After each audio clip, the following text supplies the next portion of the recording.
right? So we were studying the electric field. Now electric field lines, we have to study electric field lines. Electric field lines. देखो ये lines क्या होती है basically, जैसे light को हम raise से रिप्रेजेंट करते हैं ना, लाइट को मान लो हम एक बल्ब बनाते हैं या सन बनाते हैं, सपोज हमने सन बनाया तो हम क्या करते हैं, ऐसे कुछ लाइंस ड्रॉ करते हैं ये दिखाने के लिए कि इससे लाइट्स निकल रही है। बट प्रैक्टिकली जब हम देखते हैं किसी लाइट को तो ऐसी कोई रेज हमें दिखाई नहीं देती। तो जिस तरह से ये लाइट का रिप्रेजेंटेशन है, जिस तरह से ये लाइट का रिप्रेजेंटेशन है, उसी तरह इलेक्ट्रिक फील्ड को हम इलेक्ट्रिक फील्ड लाइन से रिप्रेजेंट करते हैं। Correct? So electric field lines are what? Electric field lines are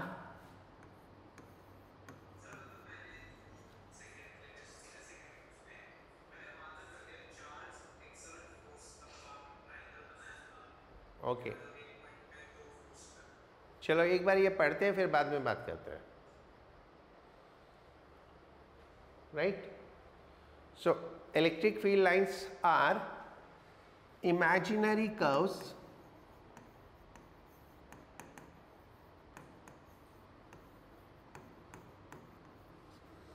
tangent to which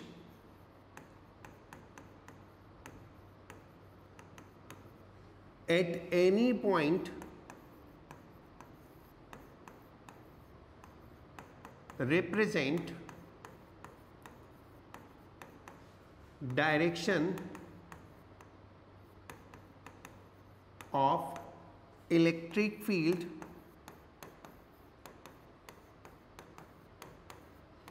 at that point. Right? So electric field lines क्या है? जस्ट कुछ कर्व्स है जिस पे अगर हम टेंजेंट ड्रॉ करेंगे तो वो इलेक्ट्रिक फील्ड की डायरेक्शन को रिप्रेजेंट करता है। ओके, फॉर एन एग्जांपल ये एक कर्व है, अब इसमें टेंजेंट, इसकी हमें डायरेक्शन बतानी होती है कि लाइक इलेक्ट्रिक फील्ड किधर से किधर को जा रही है। तो अगर इलेक्ट्रिक फील्ड ऐसे जा रही है तो this will be the direction. अब मान लो ये एक पॉइंट है, यहाँ पर मैं एक टेंजेंट ड्रॉ करूँगा तो this is what is the direction of electric field intensity. So electric field lines are simply what? कुछ कर्व्स जिन पे अगर हम टेंजेंट ड्रॉ करें तो वो इलेक्ट्रिक फील्ड की डायरेक्शन को रिप्रेजेंट करता है। Is it clear? Right, now we have to study the properties. Note कर लिया? Now we have to study the properties of field line.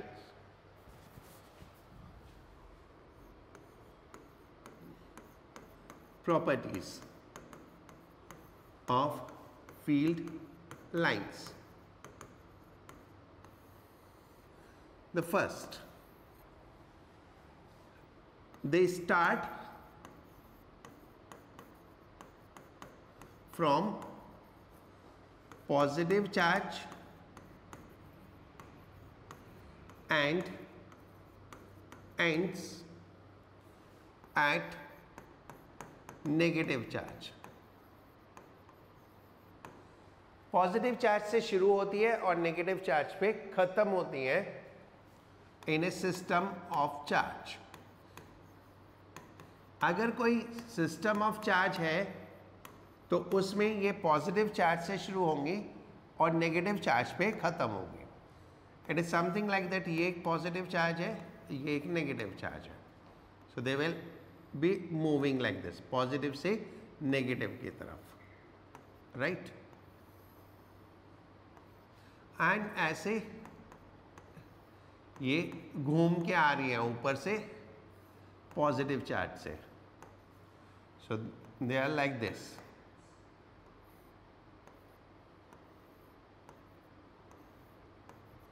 समझ गए? समझ गए? राइट, पॉजिटिव से निकलेंगी और नेगेटिव पे जाके एंड हो जाएंगे। क्लियर? नोट कर लिया? हाँ, मैग्नेटिक फील्ड टाइप से है, बट मैग्नेटिक फील्ड लाइंस नहीं है, क्योंकि मैग्नेटिक फील्ड लाइंस थोड़ी डिफरेंट होती है। वो मैं बताता हूँ दोनों में डिफरेंस क्या होता है। ओके, मैं बताता हूँ अभी डिफरेंस क्या होता है बाद में। ओके, नाउ सेकेंड प्रॉपर्टी,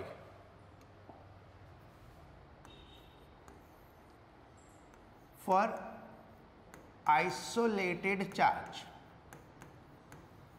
ये जो अभी हमने बताई थी वो सिस्टम ऑफ चार्ज के लिए थी, बट अगर अकेला चार्ज है, for isolated charge they are radially outward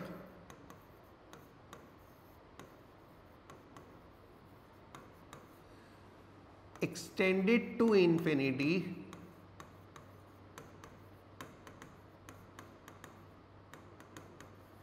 for positive charge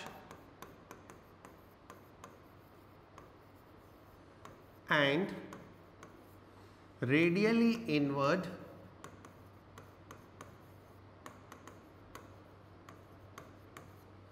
coming from infinity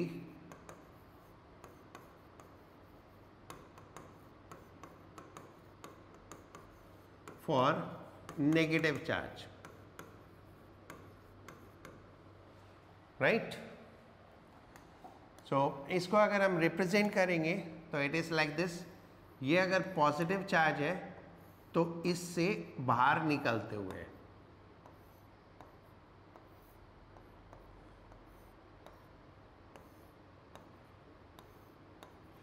and negative charge है तो अंदर आते हुए, और ये कहां से आ रही होंगी? इन्फिनिटी से।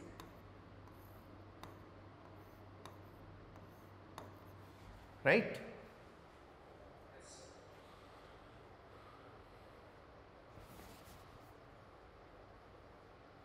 हो गया?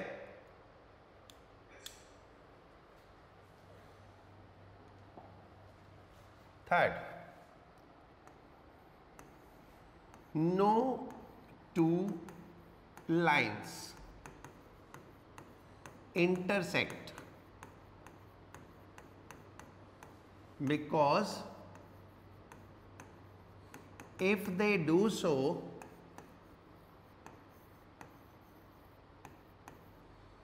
then at point of intersection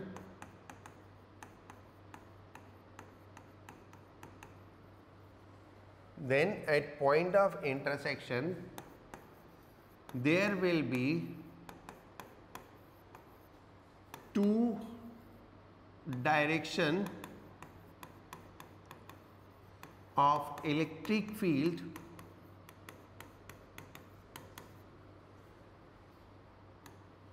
which is not possible.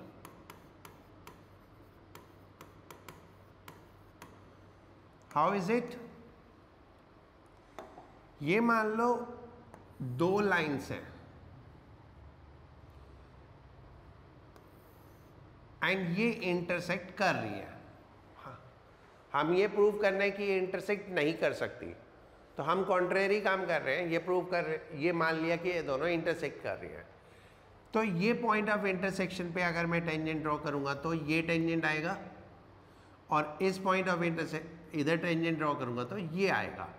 तो इलेक्ट्रिक फील्ड की एक तो ये डायरेक्शन हो जाएगी और एक ये डायरेक्शन हो जाएगी, बट इलेक्ट्रिक फील्ड की सिर्फ एक ही डायरेक्शन हो सकती है, तो इसलिए ये पॉसिबल नहीं है। Right? Fourth, electric field lines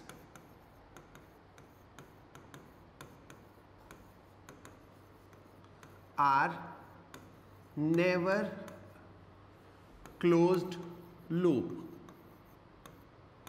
तो बेसिकली ये एक बेसिक डिफरेंस होता है बिटवीन मैग्नेटिक फील्ड लाइंस और इलेक्ट्रिक फील्ड लाइंस में। इलेक्ट्रिक फील्ड लाइंस हमेशा क्लोज लूप की फॉर्म में होती है और इलेक्ट्रिक फील्ड लाइंस कभी भी क्लोज लूप नहीं होती। मैग्नेटिक फील्ड लाइंस हमेशा क्लोज लूप होती है ना। तो और इलेक्ट्रिक फील्ड लाइंस कभी भी क्लोज लूप नहीं होती। ऐसा क्यों होता है? Because they cannot start and at same charge, क्योंकि वो सेम चार्ज से कभी भी शुरू और ख़त्म नहीं हो सकती। लाइक अगर ये एक पॉजिटिव चार्ज मान लो क्लोज लूप होती है, तो क्लोज लूप का मतलब ऐसे होता है, ये क्लोज लूप हुआ ना। तो अगर मैं एक पॉजिटिव चार्ज यहाँ पे बनाऊँ तो यहाँ ये पॉजिटिव चार्ज से निकल रही है और इधर पॉजिटिव चार्ज में एंटर कर रही है, तो ऐसा तो हो नहीं सकता।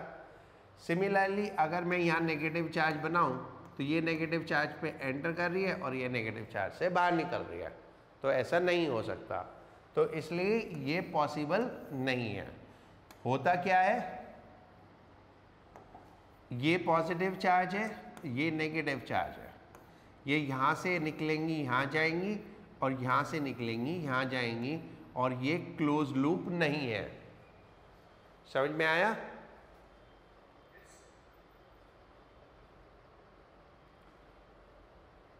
राइट? नाउ नोट कर लिया? Fifth, distance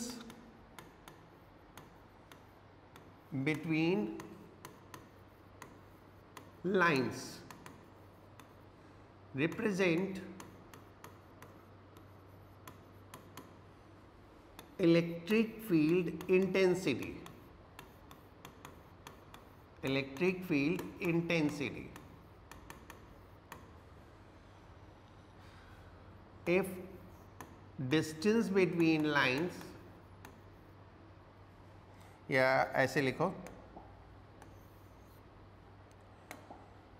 crowded lines, crowded means पास पास होना, crowded lines represent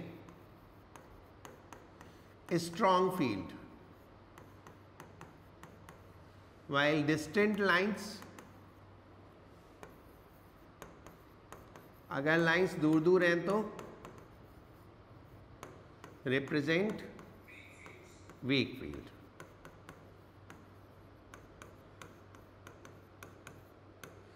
करेक्ट? इसको ऐसे समझो, देखो मान लो ये एक पॉजिटिव चार्ज है, इससे लाइंस ऐसे निकलेंगी। हमको मालूम है जैसे जैसे हम दूर जाते रहेंगे इलेक्ट्रिक फील्ड कम होती जाएगी। तो नाउ यहां पर क्या है, यहां पर लाइंस पास पास है और यहां पर लाइंस दूर दूर है, तो ऑब्वियसली E2 क्या होगी, कम होगी, और E1 ज्यादा होगी। नाउ अगर ये डायपोल है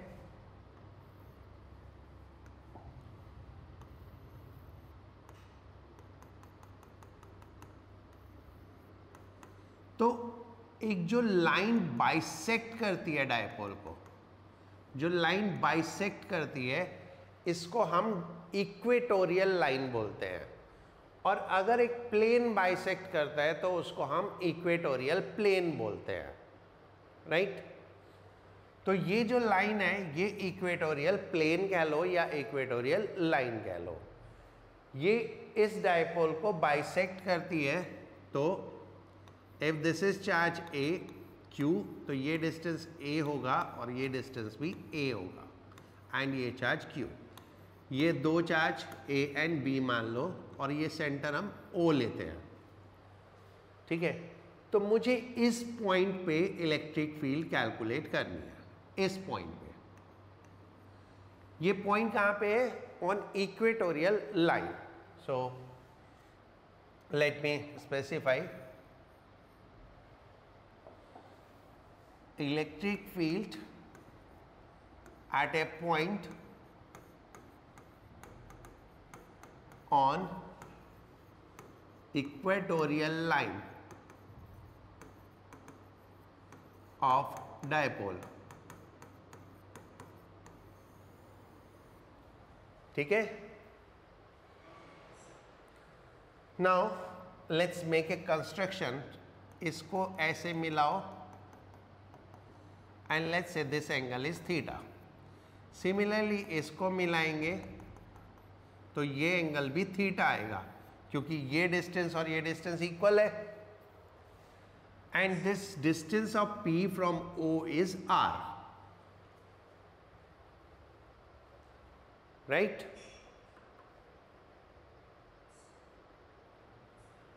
बच गया ये डिस्टेंस PA एंड PB। तो let us assume PB is x and PA is also x।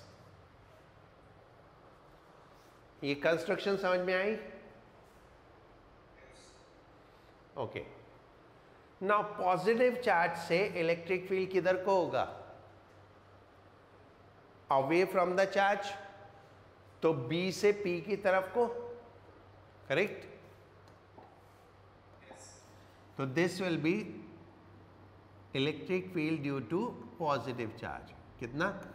E1। और नेगेटिव चार्ज के लिए towards the charge, so this will be E2, right?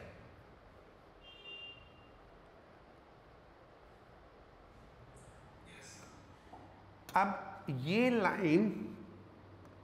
Line parallel to principal axis है, parallel to axis है। ये जो axis of dipole है और ये लाइन दोनों पैरेलल है, तो अकॉर्डिंगली ये एंगल भी थीटा हो गया और ये एंगल भी थीटा हो गया, राइट? ठीक है, अब देखो दोनों चार्ज का डिस्टेंस P पॉइंट से इक्वल है, दोनों चार्ज भी इक्वल है, दोनों चार्ज भी इक्वल है और उनके डिस्टेंस भी इक्वल है, तो दोनों की इलेक्ट्रिक फील्ड भी इक्वल होगी। सो E1 is equal to E2 is equal to KQ upon x square. यहां तक आपको समझ में आ गया है ना? राइट। नाउ अब इस सिस्टम को देखते हैं, इतने पोर्शन को मैं सेपरेटली बना रहा हूं। ये P पॉइंट है, ये E1 है और ये E2 है, राइट? ये इक्वेटोरियल लाइन है और ये पैरेलल टू एक्सिस है। ये एंगल थीटा और ये एंगल भी थीटा, करेक्ट?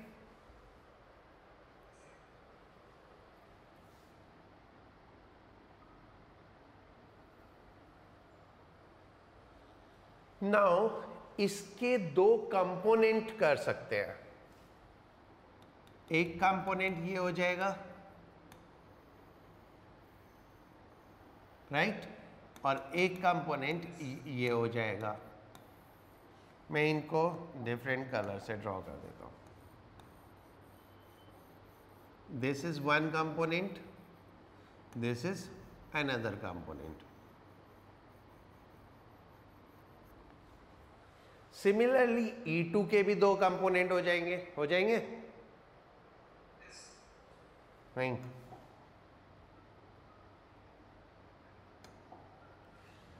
तो E2 का ऐसे बनाएंगे तो एक कंपोनेंट ये हो गया और एक कंपोनेंट यहां पर आएगा।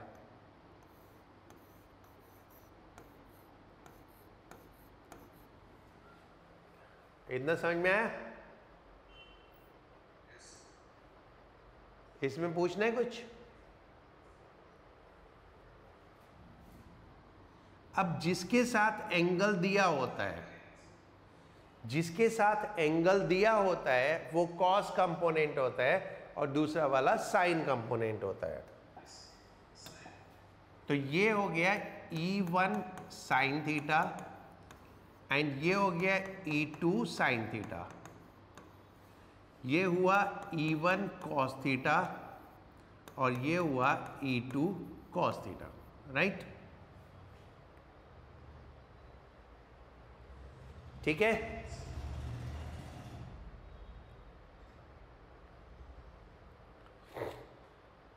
Clear? Right. Now as E1 sin theta and E2 sin theta are equal and opposite,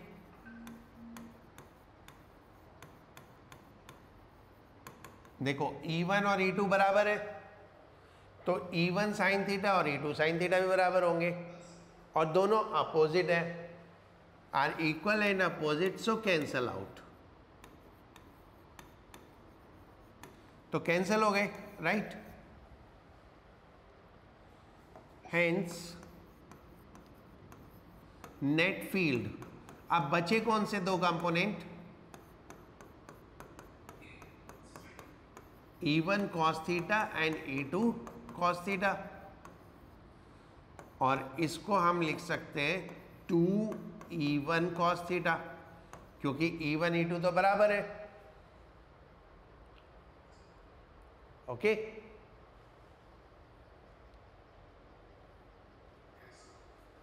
right? Now put the value of this, इनकी वैल्यू रखेंगे तो E इज इक्वल टू कितना हो गया? E1 कितना था?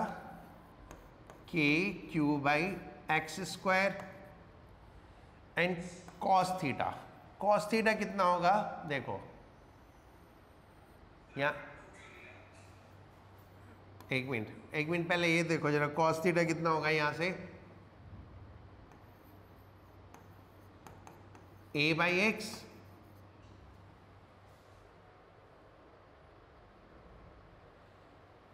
Cos theta A by x ही होगा ना, राइट? हाँ, तुम क्या पूछ रहे थे, वो 2 क्यों लिया? देखो एक था E1 cos थीटा, दूसरा था E2 cos थीटा, लेकिन E1 और E2 तो बराबर है ना?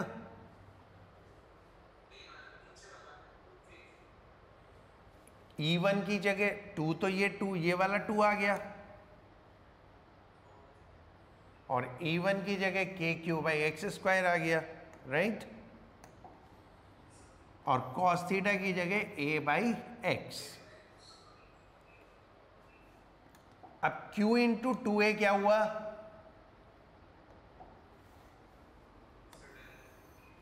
हाँ, but Q into 2A is equal to P and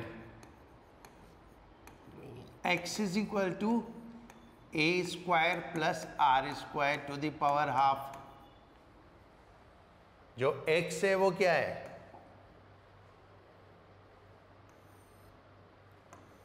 What is x? This square plus this square, R square plus A square ही हुआ ना?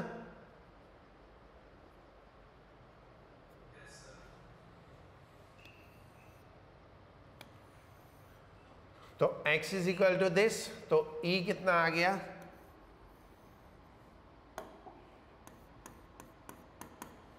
टू QA, ये तो डायपोल मोमेंट हो गया, KP upon R square plus A square to the power 3/2। अगर मुझे short dipole के लिए करना हो तो क्या होगा?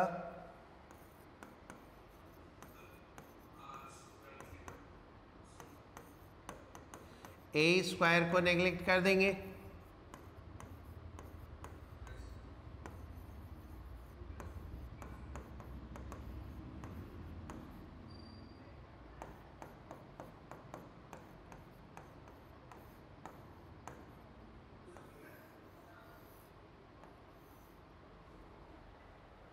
ओके